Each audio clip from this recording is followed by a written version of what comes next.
All right, so you want to master time management. Sounds like a plan. Awesome goal.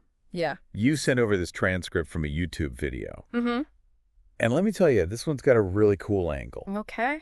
It's not just about productivity hacks, you know? Right. It's about using your time to build a life you actually love. I like that. I don't know about you, but Yeah. I've definitely had those days where I'm just drowning in to-dos. Oh, absolutely. The source dives right into that feeling of overwhelm, highlighting how bad time management can lead to stress and burnout.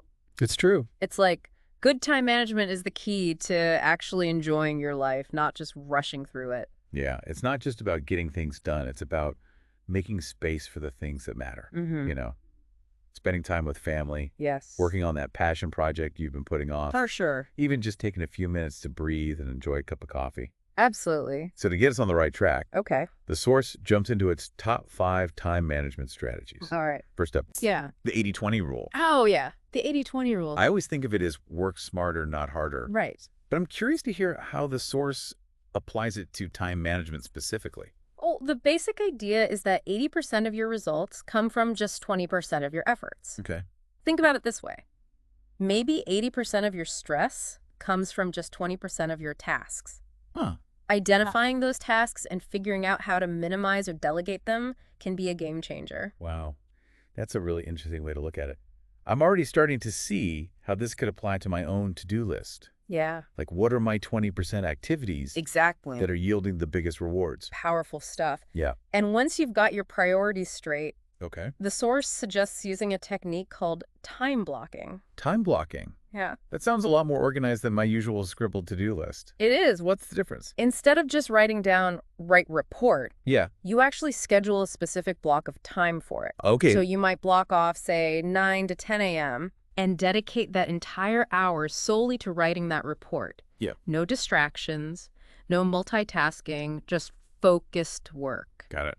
The source even gives an example 9 to 10 a.m. for a project, Okay. followed by 10 to 10:30 a.m. for emails. You know, I actually tried time blocking a while back, and it was amazing how much more I got done. Oh, nice. It's like having those boundaries in place really helps you stay focused. I found that too. It's such a simple shift, but it makes a huge difference. Now, the next strategy the source offers is a tough one for a lot of people. Oh, boy. Learning to say no. Oof, yeah. Saying no can be really hard. But I have a feeling the source is going to tell us it's important. Absolutely. You can't do everything. Right. And sometimes protecting your time and priorities means politely declining requests. Okay. The source actually provides a script for how to say no gracefully so you don't feel guilty or burn bridges. Okay. I'm definitely going to need to hear that script because I am the queen of overcommitting. Sure. But before we get to that, Yeah. the source also talks about technology, right? You got it. It dives into using technology wisely, Mhm. which I think is so relevant these days. Yeah, for sure. It mentions apps like Todoist, Yeah. Trello, and Google Calendar Yeah. as great tools for staying organized, but it also stresses that technology should be a tool, not a distraction. Oh, tell me about it. I hate It's so easy to get sucked into the endless scrolling or get sidetracked by notifications. Ugh, it's a real struggle. Yeah.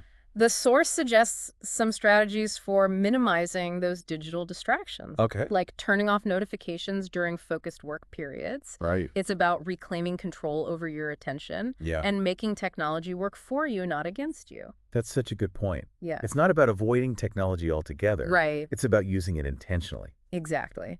And on that note of intentionality, Okay. the next strategy the source suggests is scheduling breaks. Wait, you're telling me I should actually schedule breaks? I know it might sound counterintuitive. Wouldn't that make me less productive? You'd think so. Yeah. I always feel like I have to power through my to-do list without stopping. I know it seems counterintuitive, Yeah. but the source actually challenges that whole no breaks mentality. Really? It highlights how breaks are essential for maintaining focus and preventing burnout. Oh, interesting. In fact, it even introduces a technique called the Pomodoro technique. Okay, the Pomodoro technique, I've heard of that. Have you? It's something like 25 minutes of work followed by a 5-minute break, right? Exactly. Yeah. And I've personally found it to be incredibly helpful. Yeah. That short break is just enough time to clear your head, stretch your legs, grab a drink of water. Right. When you come back to your work, you feel so much more refreshed and focused. You know, now that you mention it, I have experimented with the Pomodoro technique before. Okay. And I did notice a difference in my focus and energy levels. Yeah. I just never thought of it as a core part of time management. Well, this source really emphasizes that breaks are not a luxury. They're a necessity for sustainable productivity. It's all about working with your natural energy rhythms instead of fighting against them. That makes a lot of sense. So we've covered some really powerful strategies so far. Yeah. Prioritizing with the 80-20 rule, time blocking, learning to say no, using technology wisely, and scheduling breaks. Yeah. But I have a feeling even with the best strategies, we can still stumble. You're right. Even with all the right tools, there are still some common pitfalls we need to watch out for, and the source highlights a few of those next. All right, let's talk pitfalls. Okay. What are some of the common time management traps we should be aware of? Well, the first one the source mentions is something I think we're all guilty of at times. Oh. Overloading our schedules. Oh, yeah. We try to cram way too much into a single day Mm-hmm. and end up feeling overwhelmed and stressed. Oh, I am so guilty of that. Yeah, My to-do list is basically a novel at this point. I feel that.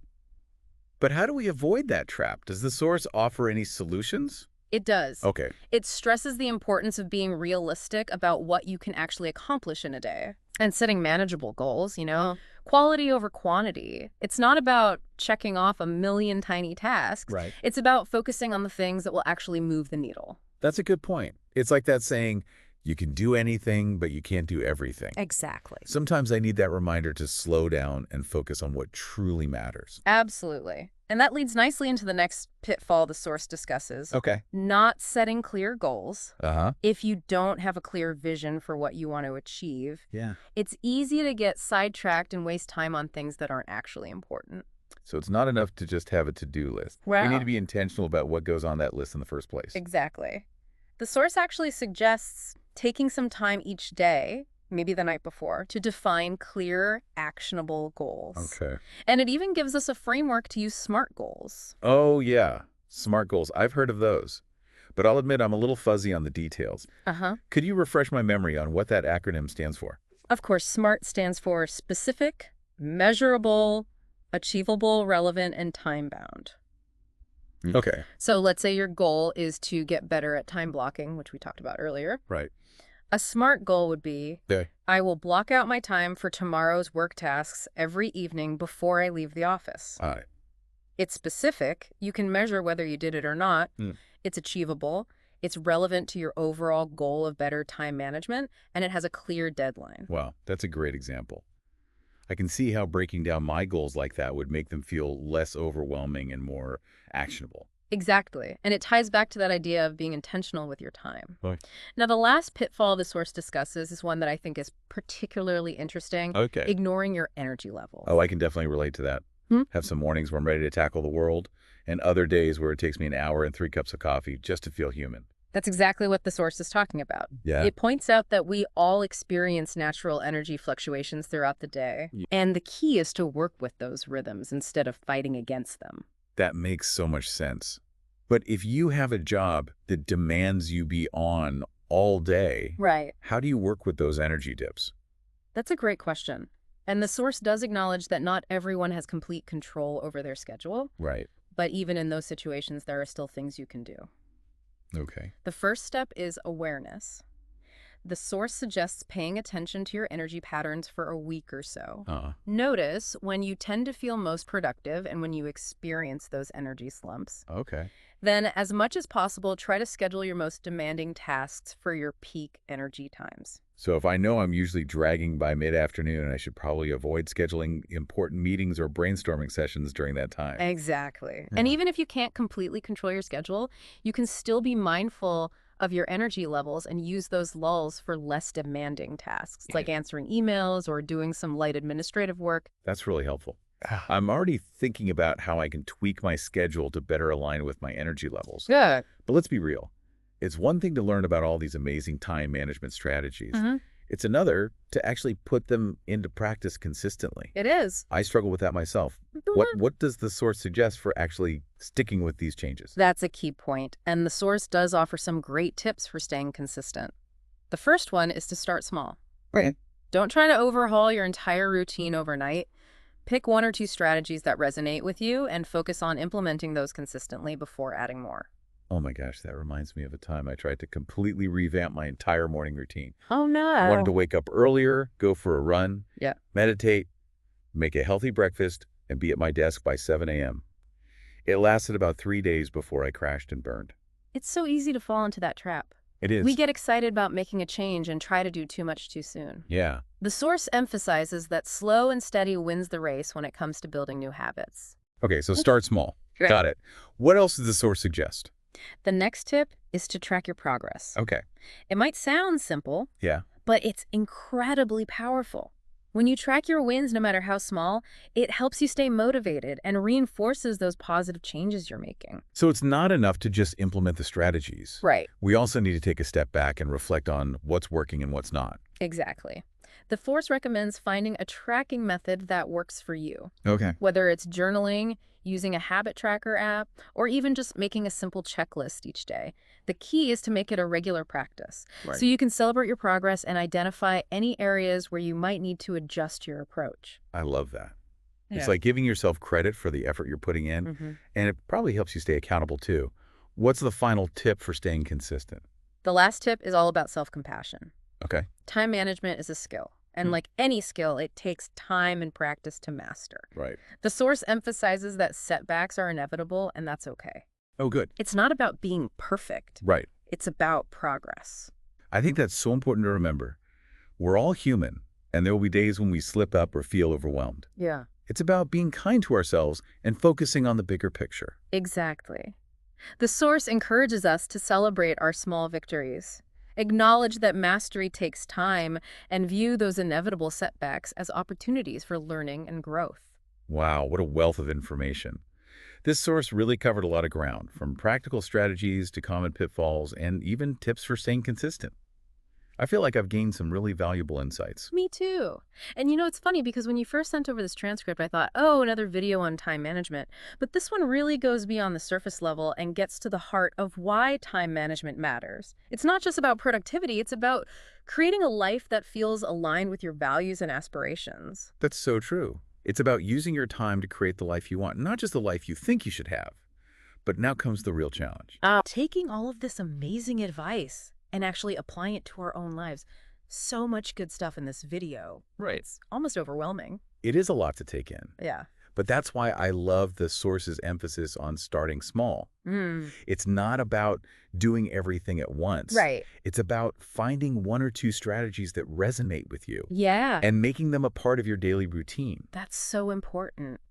I think we often get caught up in the idea of making these huge, sweeping changes. Yeah. And then we get discouraged when we can't keep up with it all. Exactly. Yeah. And I think that's where the self-compassion piece comes in. Yeah. The source is really big on reminding us that it's okay to make mistakes Right. and to give ourselves grace as we're learning these new skills. Yes, totally. I love that message. It's so easy to be hard on ourselves, especially when it comes to something like time management, Yeah, which can feel so personal. absolutely. Okay. So as we wrap up this deep dive, Okay. what stands out to you as the biggest takeaway from the source? Honestly, for me, it's that shift in perspective Okay. from seeing time management as just a productivity tool to viewing it as a way to create a life that feels truly fulfilling. I like that. It's not just about getting things done. Right. It's about making space for the things that light us up. And I think the source gives us some really practical tools to do just that. Yeah. Whether it's prioritizing with the 80-20 rule, blocking out time for focused work, Yep. or even just remembering to schedule those all-important breaks. Exactly. Yeah. And I think for you listening, the challenge now is to take all of this amazing information Right. and figure out what resonates most with you. Yeah. What's the one time management strategy from this deep dive that you're going to commit to implementing this week? I'm excited for you to start experimenting and seeing what works. Yeah. It's a journey, and it's going to look different for everyone. Totally. And remember, Yes. it's not about being perfect. Right. It's about making progress one stake at a time. So be kind to yourself. Have fun with it. For sure. And who knows, maybe you'll even discover a new passion or two along the way. I wouldn't be surprised. Good time management can really open up a world of possibilities. So true. Well, on that note, we'll leave you to start crafting your ideal schedule. All right. We're excited to hear how it goes. Yeah. Feel free to reach out with any questions or insights you have along the way. Happy time crafting, everyone.